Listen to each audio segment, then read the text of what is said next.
Good morning girls. देखिए students, हम लोग चर्चा कर रहे हैं बर्लिन सम्मेलन पर। आज का टॉपिक है हमारा बर्लिन सम्मेलन। देखिए, इससे पहले हम लोगों ने पूर्वी समस्या पढ़ी, ठीक है, कि ओटोमन साम्राज्य का जो भाग बाल्कन प्रदेश था, ठीक है, और वहाँ की जनता क्या थी? ईसाई जनता थी, ठीक है, और जो टर्की का शासक था या जो तुर्की का शासक था वो ईसाई प्रजा पर अत्याचार करता था। अतः इसको लेकर युद्ध की स्थिति बन गई और जो समस्या पैदा हुई पूरे यूरोप में उसे पूर्वी समस्या कहा गया। हम लोग ये चीज पढ़ चुके हैं और इसी पूर्वी समस्या को लेकर युद्ध लड़ा गया जिसे क्रीमिया का युद्ध कहा गया था। तो हम लोगों ने क्रीमिया युद्ध पढ़ा और क्रीमिया युद्ध के पश्चात हम लोगों ने पढ़ा था 1856 में इस युद्ध की समाप्ति के पश्चात पेरिस की संधि हुई थी, ठीक है। तो पेरिस की संधि हुई थी ताकि पूर्वी समस्या क्या हो, सुलझ सके। और मैंने आपको ये भी बताया कि पेरिस की संधि के पश्चात ये जो पूर्वी समस्या जिसको लेकर क्रीमिया युद्ध हुआ और फिर पेरिस की संधि हुई, ये समस्या सुलझने की बजाय और ज्यादा क्या हो गई, उलझ गई, ठीक है। ये समस्या सुलझने की बजाय क्या हो गई, और ज्यादा उलझ गई, ठीक है। तो क्या हो गया, पूर्वी समस्या सुलझने की बजाय और ज्यादा उलझती गई क्योंकि टर्की के सुल्तान ने ये कहा था उस समय पेरिस शांति सम्मेलन के तहत कि मैं अपनी ईसाई प्रजा के साथ अत्याचार का व्यवहार नहीं करूंगा और उनको उनका धर्म मानने की स्वीकृति प्रदान होगी, ठीक है। लेकिन क्या हो गया, जो टर्की का सुल्तान था उसका अपने ईसाई प्रजा का शोषण करना, उस पर अत्याचार करना, और ये जो शोषण और अत्याचार था ये क्या हो गया, और ज्यादा बढ़ गया। ईसाई लोगों की धर्म, संस्कृति, भाषा आदि की क्या की जाने लगी, उपेक्षा की जाती थी, ठीक है। जब इन लोगों के धर्म, राजनीति, भाषा की उपेक्षा की जाने लगी तो इन्होंने क्या किया, टर्की के विरुद्ध विद्रोह करना शुरू कर दिया। ये अपने आप को क्या है, टर्की साम्राज्य से अलग करके अपना एक स्वतंत्र अस्तित्व कायम करना चाहते थे, ठीक है।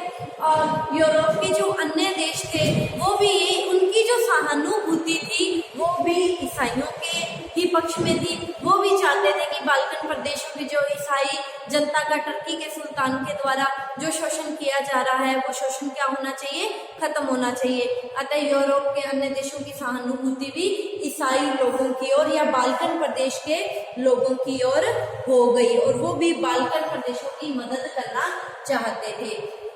अब देखो, जो रूस था ये बाल्कन प्रदेशों के सबसे ज्यादा करीब था, ठीक है, और रूस की सहानुभूति भी इन्हीं बाल्कन प्रदेशों की ओर थी। किस किस की ओर रूस ज्यादा, बाल्कन प्रदेशों में किस किस की ओर ज्यादा सहानुभूत था? रूस की सहानुभूति की अगर हम बात करते हैं तो बाल्कन प्रदेशों में रूस सर्बिया, बोस्निया और हर्जेगोविना, इनकी ओर रूस की ज्यादा से ज्यादा सहानुभूति थी, ठीक है। इनकी ओर ज्यादा सहानुभूति होने के कारण क्या हो गया, जब इन प्रदेशों पर रूस का प्रभाव ज्यादा बढ़ने लग गया तो क्या हो गया, टर्की और रूस के मध्य क्या हो गया, युद्ध हो गया। 24 अप्रैल 1877 को टर्की और रूस के बीच में एक युद्ध लड़ा गया, ठीक है। और इस युद्ध के पश्चात रूस और टर्की दोनों के मध्य क्या हो गई, संधि हो गई, जिसे सैन स्टीफेनो की संधि भी कहा जाता है, ठीक है। तो ये क्या हो गया, अब जब ये संधि हो गई इसमें टर्की क्या हो गया, पराजित हो गया। तो अब यूरोप की जितनी भी शक्तियां थी अब उन्हें ये हो गया कि टर्की में रूस का प्रभाव ज्यादा बढ़ गया है, ठीक है। क्यों? क्योंकि ये सारी शक्तियां क्या है, टर्की से स्वतंत्र होना चाहती थी, ठीक है। और इनका सहानुभूत कौन था, रूस था। रूस ने इनके को सहायता दी और रूस ने ही क्या किया, टर्की पर, रूस और टर्की के मध्य युद्ध हुआ और इस युद्ध में क्या हो गया, टर्की पराजित हो गया। तो बाल्कन के जो प्रदेश थे इनमें रूस का प्रभाव क्या हो गया, ज्यादा बढ़ गया। अब क्या हो गया, पूर्वी समस्या का स्थायी समाधान करने के लिए कि पूर्वी समस्या हमेशा के लिए क्या हो जाए, खत्म हो जाए, तो क्या हुआ, जर्मनी की राजधानी बर्लिन में एक सम्मेलन बुलाया गया। कब बुलाया गया? कई बार छोटा क्वेश्चन में पूछ लिया जाता है कि बर्लिन सम्मेलन कब हुआ। तो 13 जून से 13 जुलाई 1878 में ये सम्मेलन किसने बुलाया? बिस्मार्क ने। बर्लिन में हो रहा है, जर्मनी की राजधानी बर्लिन। तो ये सम्मेलन किसके द्वारा बुलाया गया? बिस्मार्क ने ये सम्मेलन बुलाया था। ठीक है। और 13 जुलाई 1878 को सभी जो देश भी सम्मेलन में शामिल हुए, सभी ने इस सम्मेलन की जो भी चार्टर था या जो भी संधि हुई उस पर हस्ताक्षर कर दिए। ठीक है। और इस सम्मेलन में ऑस्ट्रिया, रूस, जर्मनी, इटली, फ्रांस, टर्की आदि देश इस सम्मेलन में सम्मिलित हुए थे। और बिस्मार्क को इस सम्मेलन का अध्यक्ष बनाया गया था। कई बार छोटा क्वेश्चन भी पूछ लिया जाता है, बर्लिन सम्मेलन का अध्यक्ष किसको बनाया गया था?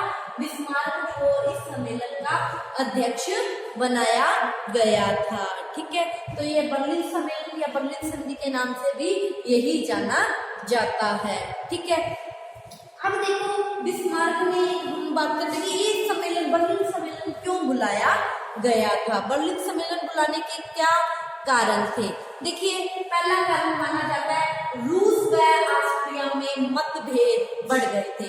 देखिए क्या है कि रूस ने टर्की पर आक्रमण किया, और रूस क्या हो गया? विजयी हो गया। जब रूस विजयी हो गया तो ये जो बाल्कन प्रदेश थे इस पर प्रभाव किसका हो गया? ज्यादा से ज्यादा रूस का ज्यादा से ज्यादा प्रभाव हो गया। ठीक है। अब देखिए, जो ऑस्ट्रिया है वो भी इन बाल्कन प्रदेशों पर अधिकार करना चाहता था, जबकि इन बाल्कन प्रदेशों पर किसका प्रभाव हो गया? रूस का प्रभाव हो गया। तो इस बात को लेकर ऑस्ट्रिया और रूस दोनों के संबंध क्या हो गए? बिगड़ गए। जब दोनों के संबंध बिगड़े तो ये लगा कि फिर युद्ध की स्थिति ना पैदा हो जाए, तो इसीलिए ये बर्लिन सम्मेलन बुलाया गया। ठीक है।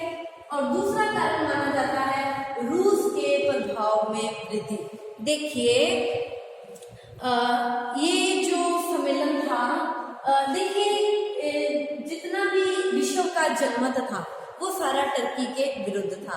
क्यों? यूरोप का जितना भी जनमत था। क्यों? क्योंकि टर्की का जो सुल्तान था वो ईसाई प्रजा के पर अत्याचार कर रहा था, ईसाई प्रजा का शोषण कर रहा था। अतः इस समय यूरोप का जितना भी जनमत था वो अपनी ईसाई प्रजा के साथ था। बाल्कन देशों की जो जनता थी वो ईसाई थी, तो वो ईसाई प्रजा के साथ था और टर्की के विरुद्ध था। ठीक है। तो 1877 में जब रूस ने टर्की पर आक्रमण किया था, दोनों में क्या हो गया था? युद्ध हुआ था, जिसमें टर्की क्या हो गया था? टर्की बुरी तरह से पराजित हो गया था और दोनों के मध्य सेंट-स्टीफेनो की संधि हो गई थी। अब ये संधि हो गई थी और ये संधि करने के लिए टर्की को क्या हो गया? टर्की ने विवश होकर ये संधि की थी। अब क्या हो गया था? रूस युद्ध विजयी रहा था। ठीक है। तो अब क्या हो गया था? रूस का प्रभाव बढ़ गया था बाल्कन क्षेत्रों में। क्यों? क्योंकि उसको लगा था टर्की मेरे से हार गया है, टर्की ने मेरे से बाध्य होकर संधि की है। ठीक है। अब मैं ही बाल्कन प्रदेशों का सारा करता धरता हूँ। ठीक है। तो इससे क्या हो गया? रूस का प्रभाव बाल्कन क्षेत्रों में और ज्यादा बढ़ गया। टर्की का खत्म हो गया था, अब किसका आ गया था बाल्कन क्षेत्रों में प्रभाव? रूस का प्रभाव बढ़ गया था। ठीक है। तो रूस का ये जो बढ़ता हुआ प्रभाव था, है ना, और देशों को ये गवारा नहीं हो रहा था। जब ये और देशों को गवारा नहीं हो रहा था तब लगा कि फिर से युद्ध की स्थिति ना पैदा हो जाए, तो इसीलिए बर्लिन में ये सम्मेलन आयोजित किया गया। ठीक है। तीसरा कारण माना जाता है टर्की के सुल्तान की निरंकुशता। देखिए, टर्की का जो सुल्तान था वो एक निरंकुश शासक था। ठीक है। किसी पर अपना अंकुश बर्दाश्त नहीं करता था। और देखिए, 1856 में जब पेरिस में शांति सम्मेलन हुआ था तो पेरिस के शांति सम्मेलन में उसने कहा था कि मैं अपनी ईसाई प्रजा पर किसी भी तरह का शोषण, ईसाई प्रजा का किसी भी तरह का शोषण या उन पर किसी भी तरह का कोई अत्याचार नहीं करूंगा। ठीक है। लेकिन उसने अपनी इस बात को, जो उसने बात कही थी, इसको पूरा नहीं किया। उसने फिर से अपनी ईसाई प्रजा का शोषण करना शुरू कर दिया। ठीक है। अब जो ईसाई प्रजा थी वो चाहती थी कि 1856 में जो पेरिस शांति सम्मेलन की जो शर्तें थी, जिसमें ये कहा गया था कि शोषण नहीं किया जाएगा, उन शर्तों को लागू किया जाए, लेकिन टर्की के सुल्तान ने इसे मानने से इनकार कर दिया। ठीक है, अगर 1856 में जो समझौता हुआ था, ये जो संधि हुई थी, है ना, अगर टर्की का सुल्तान उन्हीं शर्तों पर चलता, अपनी ईसाई प्रजा के साथ बुरा व्यवहार ना करता, तो बाल्कन प्रदेशों में रूस का हस्तक्षेप भी ना बढ़ता और ना ही ये युद्ध होता। ठीक है, ना ये युद्ध होता, ना टर्की पराजित होता और ना ही ये सम्मेलन होता। ठीक है, तो इस वजह से भी ये सम्मेलन बुलाया गया था। ठीक है, अब देखो कि बाल्कन प्रदेशों में ये जो प्रभाव बढ़ रहा था रूस का, ये इंग्लैंड, ऑस्ट्रिया और फ्रांस, इनको क्या था, ये गवारा नहीं था। ये नहीं चाहते थे कि रूस का प्रभाव बाल्कन क्षेत्रों में बढ़े। ठीक है, और ये नहीं चाहते थे ना कि बाल्कन क्षेत्रों में रूस का प्रभाव बढ़े, और रूस चाहता था कि मेरा प्रभाव बाल्कन क्षेत्रों में बना रहे। ठीक है, तो और इंग्लैंड, फ्रांस, ऑस्ट्रिया ने ये बात भी कही थी कि इस तरह तो रूस ने पेरिस शांति सम्मेलन का क्या किया है, उल्लंघन किया है। ठीक है, और ये जो सैन स्टेफेनो की जो संधि हुई थी, स्टीफेनो की जो संधि हुई थी, इस संधि के द्वारा रूस का बाल्कन क्षेत्रों में प्रभाव बढ़ गया था और अब टर्की का क्या होने लग गया था, विघटन भी होने लग गया। क्यों? क्योंकि ये जो प्रदेश थे, बाल्कन प्रदेश, अब ये रूस के अधिकार में आने लग गए थे, मतलब रूस का प्रभाव इन पर पड़ने लग गया था, तो इससे टर्की का साम्राज्य भी छिन्न भिन्न होने लग गया और बाल्कन क्षेत्रों पर रूस का प्रभाव बढ़ने लग गया, जिससे इंग्लैंड और ऑस्ट्रिया को ये गवारा नहीं था। और ये जो संधि हुई थी सैन स्टेफेनो की, इसको पेरिस की संधि का उल्लंघन माना गया। ऑस्ट्रिया और इंग्लैंड ने क्या कहा कि ये तो पेरिस की संधि का उल्लंघन है। ठीक है, अतः इस पर फिर से विचार करने के लिए एक सम्मेलन बुलाया जाए, तो इसीलिए बर्लिन में ये सम्मेलन बुलाया गया था। रूस फिर से विचार विमर्श करने के लिए तैयार नहीं था, लेकिन रूस ऐसी स्थिति में भी नहीं था कि वो फिर से युद्ध कर सके इंग्लैंड, ऑस्ट्रिया के साथ। अतः रूस को विवश होकर इस बर्लिन सम्मेलन में आना ही पड़ा। ठीक है, तो कल हम 13 जून 1378 से 13 जुलाई 1378 तक ये जो सम्मेलन हुआ, इसके बारे में कल की क्लास में चर्चा करेंगे। आज की क्लास में इतना ही, आप इसका स्क्रीनशॉट ले लीजिए। Thank you all of you.